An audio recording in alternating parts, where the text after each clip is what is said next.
listening to song lyrics, but you're not really listening to them. Like, you feel the song, like the song with Drake, and when he's like, they keep telling me don't save you. If I ignore all that advice, if something isn't right, well, who will I complain to? His friends are clearly telling him, leave her alone, don't save her, she don't want to be saved, in my J. Cole vibe. But, you know, us men out here, when we first get that first girl, we be like, dang, like, she need me. No, she don't need you. She toxic. I don't know why I got a knife in my hand, but it was a toxic relationship. But no, seriously, because like, I'll be listening to song lyrics and sometimes you would listen to the song lyrics and you'd be like, hold up. Sometimes you'd be listening to the song lyrics and you'd be like, that's what they were saying the whole time? Sometimes it's a lesson in your life. You feel what I'm saying? Like, go back after the situation happened, you be like, yo, 24DD5 was telling me this the whole time. You could have learned a lesson through that song if you was actually listening to the lyrics. Like, you know the lyrics word for word, but you wasn't really listening to the song. You just was feeling the emotion, feeling the vibration. You feel what I'm saying? But you wasn't really like listening to specifically what they said. It's funny because everybody, you know, had this similar experience. I seen it on TikTok, YouTube, Instagram, and stuff.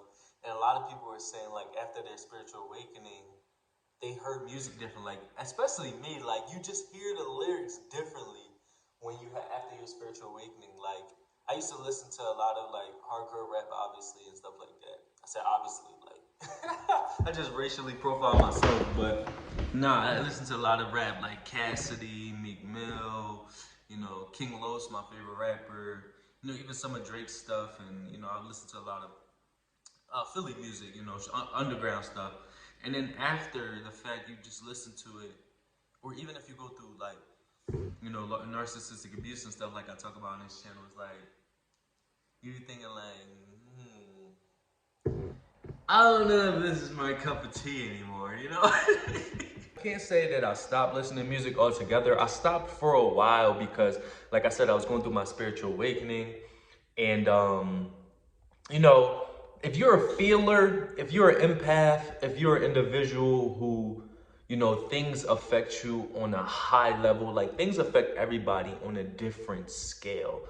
But when you're a deep feeler, I feel like you should really control and be very particular with what you decide to listen to on a day-to-day basis. And that's not only just music.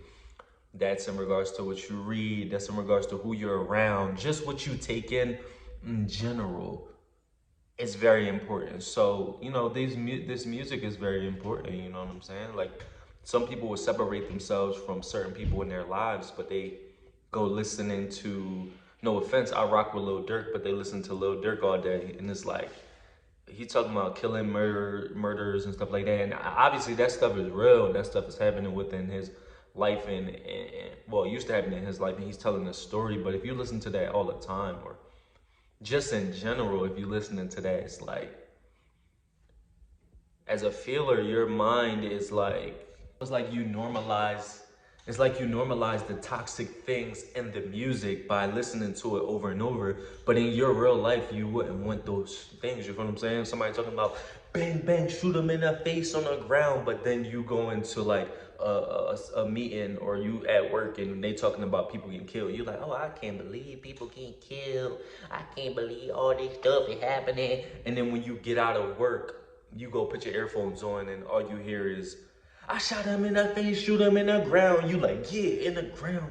So what I'm trying to do is kind of find a balance, or maybe I might just have to cut out all the music I used to listen to. I think so, because of, you know, I don't know if it's because of being an empath. I think it's just, you know, people who are probably not empaths as well feel kind of like, you know, it gets to a point where it's time to cut out certain things because those things no longer resonate with you. Or, like I said, you listen to it like, yo, what is this? You know what I'm saying? Even though it's art, I love music, it's art, but it's like, I'm gonna stop looking at those paintings. No, it's like, you know what I'm saying. It's a tough thing to let go of, but I feel like in order to grow, you have to let go of things that no longer serve you. You know what I'm saying? You gotta let go of things, even if they're like, and then that's another thing that I've been working on, my attachment. Like I have attachment issues 100% to the point where, like, I'll meet somebody just walking past them, and I'll be petting their dog, and then you know, they'll walk away, and I'll be like, damn, I'm never gonna see them again. Like that's how bad my attachment issues are. I realize, and it's probably from my childhood and my upbringing, but I have to detach from everything, detach from the music I used to listen to in order to become the best version of myself. And that's something that I recognized, became self-aware of, and learned. So if there's something else you guys struggle with, comment below, tell me about it. You know, I'm about to go into work, so it's your boy Josh Different, mind, body, and soul. I'm different, you different, we different. Ah.